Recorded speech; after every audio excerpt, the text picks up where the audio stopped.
Friends, आज है मेरी समर वेकेशन का लास्ट डे।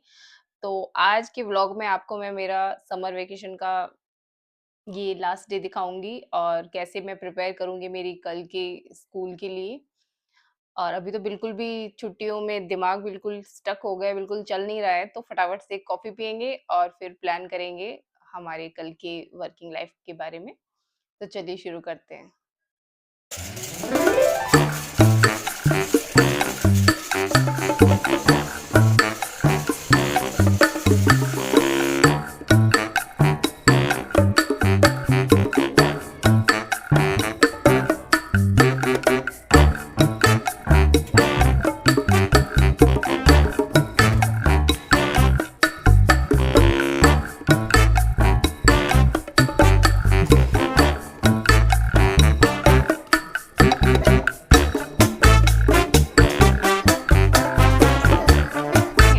कल न्यू स्टूडेंट्स का वेलकम कैसे करना है और कौन से टॉपिक्स हैं, कौन सा इंट्रोडक्शन है। मैं यूजुअली बच्चों को पहले दिन इतना पढ़ाई स्टार्ट नहीं करवाती हूँ, मैं उनको इंट्रो ही देती हूँ। तो हम वो इंट्रो बना लेते हैं और प्रिपेयर करते हैं कल की क्लास के लिए। बच्चों के लेवल पे जाके सोचना पड़ता है एक टीचर को कि बच्चे की क्या एक्सपेक्टेशन होगी। मतलब हमारा तो मन करता है कि एक ही दिन में ना फटाफट फटाफट से बच्चों को बहुत सारा बता दें और बहुत कुछ मोटिवेट कर दें।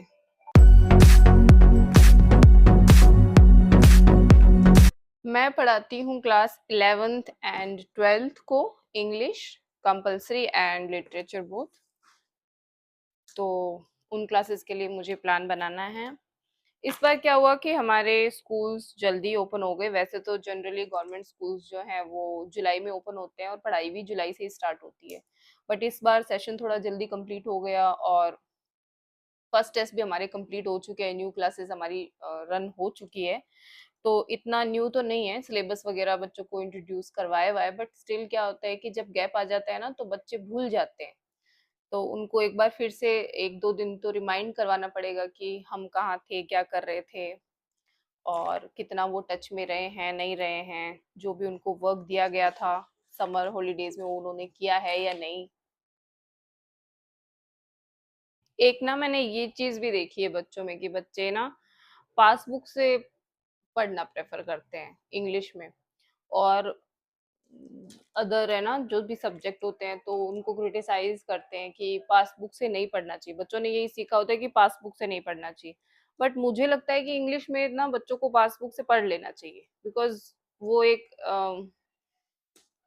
लैंग्वेज है, तो अपनी लैंग्वेज में ज्यादा समझ में आता है बच्चों को। बच्चों का स्टैंडर्ड वो नहीं होता है गवर्नमेंट स्कूल्स में इतना भी परफेक्ट, क्योंकि वो बचपन से वो इंग्लिश मीडियम में तो पढ़े हुए नहीं है, तो इंग्लिश टू इंग्लिश वो उसको समझ नहीं पाते हैं।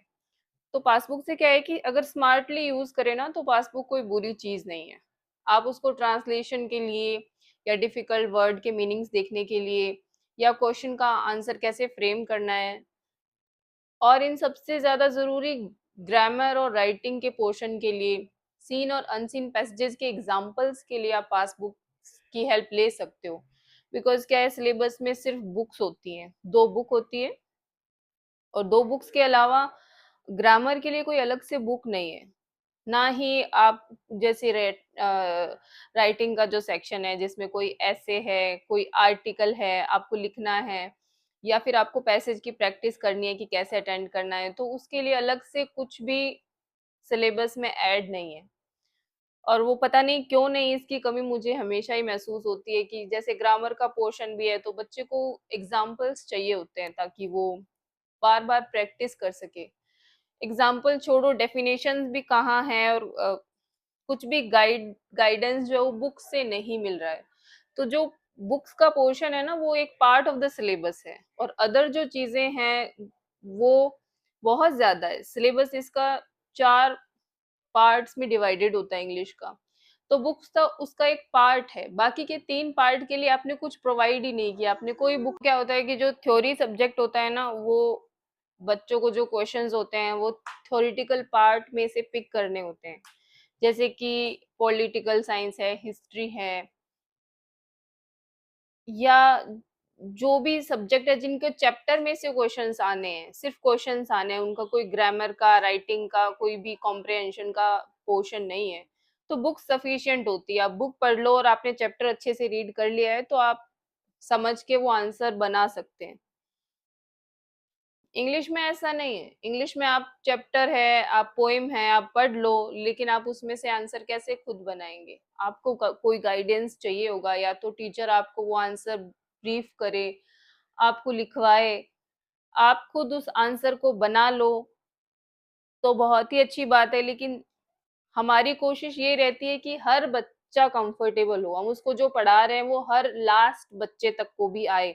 जो बच्चा इरेगुलर है, बहुत सारी प्रॉब्लम्स को हमें फेस करना पड़ता है। जैसे प्राइवेट स्कूल में तो बच्चा रेगुलर रहता है, बच्चे की फीस होती है इतनी अच्छी कि पेरेंट्स उसको घर पे रखते ही नहीं है। और हमारे केस में क्या होता है कि हम बच्चों के पीछे पीछे भागते हैं कि बच्चा क्यों नहीं आ रहा है, कहाँ है, टेस्ट आ गए हैं, कम से कम ये तो अटेंड कर लो, अदरवाइज तुम्हारी अटेंडेंस शॉर्ट हो जाएगी, फिर हमारे पास भी कोई ऑप्शन नहीं बचेगा। तो ऐसे करके हम बच्चों के पीछे रन करते हैं। बहुत अच्छे बच्चे भी होते हैं और सब तरह के बच्चे होते हैं। मतलब आज आप देख लो कि गवर्नमेंट स्कूल्स की हालत तो ये है, एक्चुअल में मैं बताऊं तो कोई भी अम, जो ऊपर के स्टूडेंट्स है ना, जो अच्छे अच्छे स्टूडेंट्स है, वो तो कोई भी गवर्नमेंट स्कूल प्रेफर ही नहीं करता। या तो उसकी कोई बहुत ही मजबूरी रही है, या उसको इकोनॉमिकल क्राइसिस है, या फिर उसको डिस्टेंस की प्रॉब्लम है, उसके घर के आसपास कोई अच्छा स्कूल नहीं है। अगर कोई भी पेरेंट्स अफोर्ड कर सकते होंगे तो वो गवर्नमेंट स्कूल में कभी अपने बच्चे को नहीं डालते हैं। बहुत कम परसेंटेज है जो अपने बच्चों को गवर्नमेंट स्कूल में डालते हैं। बीइंग अ गवर्नमेंट टीचर मैं खुद ये बता रही हूँ, क्योंकि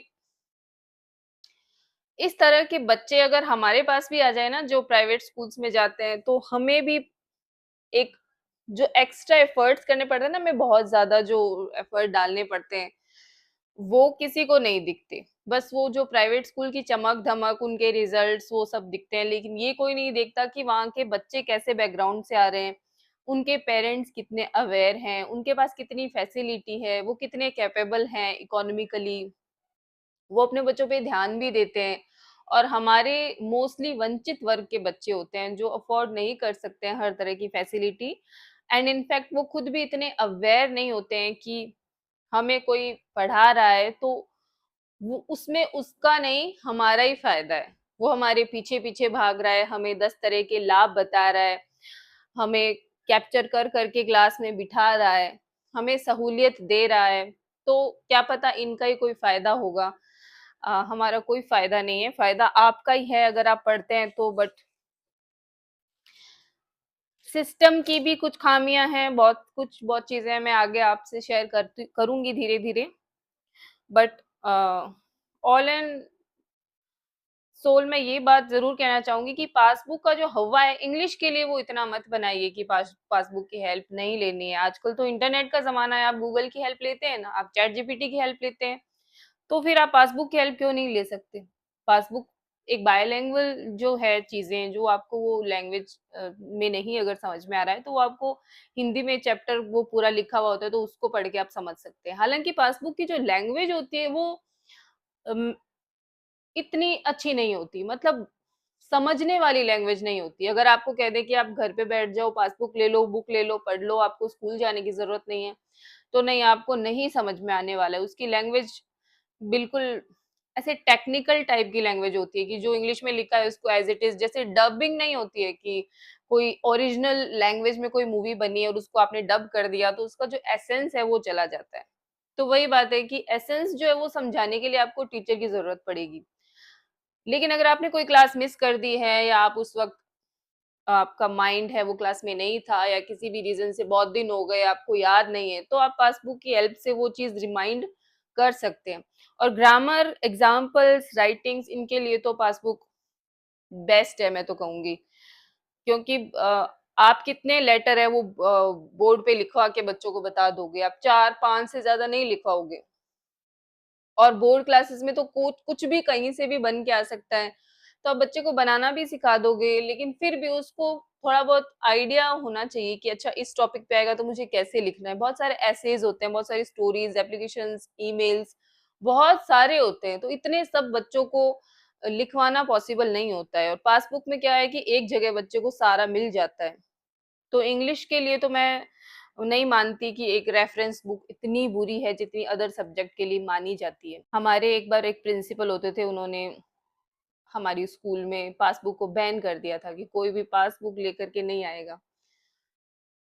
तो वो बात मुझे याद आ गई, तो मैंने आपको बताया कि कैसे पासबुक को ऐसे एकदम से सब्जेक्ट के ऊपर डिपेंड करता है कि उसको आप टारगेट नहीं कर सकते कि पासबुक गलत है। आपका स्मार्ट तरीका होना चाहिए कि पासबुक को यूज कैसे करना है, उस पे बिना डिपेंडेंट हुए, बिना उस पे आंख मूंद के भरोसा किए जो उसके बड़े बड़े आंसर्स है कि ये सही है, इसको लाइन टू लाइन याद करना है। नहीं, ऐसा नहीं करना है, लाइन टू लाइन नहीं करना है, बस हेल्प लेनी है स्मार्टली।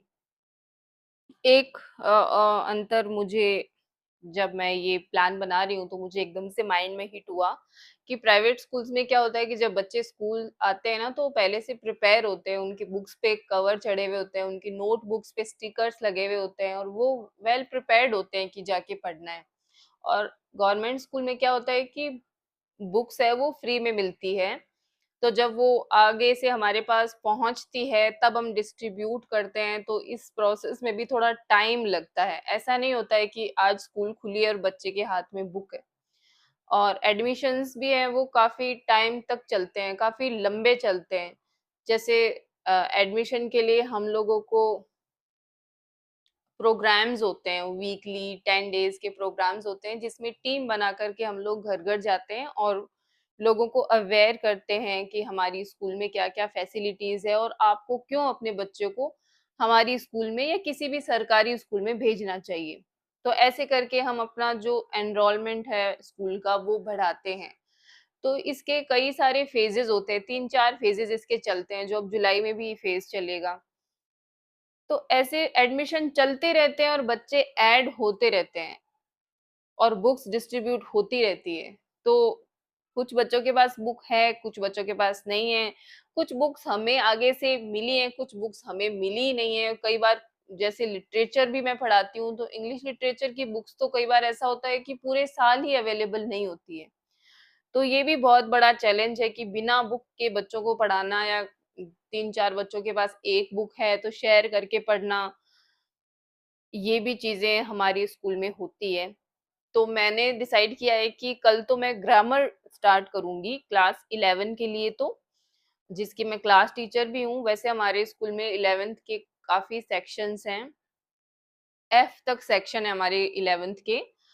और 11th बी की मैं क्लास टीचर हूँ, तो मैंने 11th बी के लिए जो प्लान बनाया है वो ऐसे है कि मैं उसको कल ग्रामर से स्टार्ट करूँगी, ताकि बच्चों का थोड़ा इंटरेस्ट भी बना रहे। और अगर किसी के पास बुक नहीं है तो वो इस चीज़ से ऐसे नहीं हो कि वो समझ नहीं आ रहा है या उसको कोई बेनिफिट नहीं हो रहा। एक नोटबुक तो कम से कम बच्चा लेकर आता ही है, चाहे वो रफ नोटबुक ही लेके आए। फेयर नोटबुक तो बच्चे बनाते हैं धीरे-धीरे, वो कुछ बच्चे छूट जाते हैं। स्ट्रेंथ बहुत ज़्यादा होती है, हमारी क्लासेस में से लिमिटेड नहीं होता है कि इतने ही बच्चे एक क्लास में बैठेंगे। तो आप सपोज़ कीजिए 150 स्टूडेंट्स की क्लास भी होती है और 200 स्टूडेंट्स की क्लास भी मैंने ली हुई है। और मुझे याद है उस टाइम पे हम लोग माइक रखते थे, क्योंकि बच्चों तक आवाज़ नहीं जाती थी हमारी। कितना ज़ोर-ज़ोर से आप चिल्ला-चिल्ला के पढ़ा लो, लेकिन पीछे बच्चा क्या कर रहा है, घूम-घूम के पढ़ाते थे। उसके बाद हम लोग माइक रखते थे ताकि हमारे गले को भी थोड़ा आराम मिले, क्योंकि एक ही क्लास नहीं होती थी, पूरे दिन लगातार क्लासेस वो चलती रहती थी और इतनी बड़ी-बड़ी क्लासेस होती थी। फिर साथ में स्कूल की बिल्डिंग्स भी ऐसी नहीं होती है कि एक साथ अगर आप 100-200 बच्चों को बिठा के पढ़ा रहे हो तो वो उतना बड़ा रूम भी है।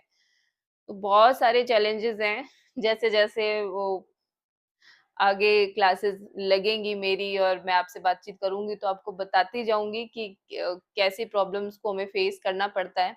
क्योंकि बाहर से तो लोग बोल देते हैं कि क्या है ये मोटे पैसे लेते हैं और कुछ भी नहीं करते हैं। तो ऐसा नहीं है। आप देखिए कि इतनी भीड़ लगी रहती है। एग्ज़ाम के जब हमारे स्कूल में सेंटर होते हैं तो उस पद पर आने के लिए, तो ऐसा ही अगर इतना ही बेकार होता, इतना ही फालतू होता तो क्यों क्यों लोग इस पद पर आना चाहते हैं, कि इतना फालतू पद है, हम इस पे क्यों आए? और अगर इतना ही आराम और मौज मस्ती वाला होता, तो क्यों धीरे धीरे टीचिंग का क्रेज कम हो रहा है, बीएड कॉलेजेस की सीटें खाली हो रही है, और एग्जाम में जो स्टूडेंट्स अपेयर होते हैं उनका भी रेशियो है वो कम होते जा रहा है, टीचिंग के प्रति लोगों का जो रुझान है वो कम होते जा रहा है। तो ये इसी वजह से है, क्योंकि उन उस पोस्ट की जो रेस्पेक्ट होनी चाहिए वो हमारी सोसाइटी में है नहीं। बस आराम है और पैसा है। तो मैं नहीं कहती कि सारे ही टीचर्स एक ही जितनी मेहनत कर रहे हैं और वो अ, अपना 100% दे रहे हैं, वो काम चोरी नहीं कर रहे हैं, सब बच्चों को बेनिफिट के लिए वो दिन रात मेहनत कर रहे हैं। कुछ सिस्टम में कमियां हैं, कुछ एडमिनिस्ट्रेटिव वर्क, कुछ कंप्यूटर के जो काम हैं, पेपर वर्क है, उनका बोझ है, बहुत सारी चीजें हैं। लेकिन ऐसा है कि सब तरह के लोग सारे फील्ड में हैं। ऐसा नहीं है कि टीचर ही काम चोरी करते हैं, समय की चोरी करते हैं, नहीं, टीचर को तो समय की इतनी ज़्यादा पाबंदी है जितनी शायद ही किसी दूसरी गवर्नमेंट जॉब में होगी। लेकिन टीचर्स छुट्टियाँ लेते हैं, वो आराम करते हैं, ऐसा एक वो जब वो एक लहर बन जाती है, एक सोच बन जाती है, तो वो वैसे ही चलती रहती है। लेकिन जो इस चीज़ को बाहर से देखता है, वही इसके बारे में ऐसी बातें कर सकता है। जो इस सिस्टम का हिस्सा बन जाता है, तब उसको असलियत पता चलती है कि ऐसा नहीं है। इतना आराम है तो प्लीज़ आप भी आइए और ये आराम फरमाइए, हमारी कुर्सी पे बैठिए और आराम करिए। मेरी तो यही गुज़ारिश है, जो आलोचना करते हैं गवर्नमेंट टीचर्स की, तो इतना आराम फरमाना है आपको तो आप भी टीचर बनिए और फिर क्रिटिसाइज़ कीजिए। 11th के लिए जो मैंने सोचा है कि कल मैं टॉपिक स्टार्ट करूँगी 1 जुलाई से, तो वो होगा डिटरमिनर्स। और ग्रामर के 4 टॉपिक हैं क्लास 11th में आरबीएसई बोर्ड में, और इसमें डिटरमिनर्स पहला टॉपिक है। तो वैसे मैंने पहले जो स्कूल लगे थे हमारे, उसमें मैंने चैप्टर्स एंड पोएम्स पढ़ाए थे। तो अब मैं चैप्टर नहीं पढ़ाऊंगी बहुत ज़्यादा, अब मैं उनको थोड़ा ग्रामर पोर्शन करवाना चाह रही हूँ, तो मैं डिटरमिनर से स्टार्ट करूंगी कल।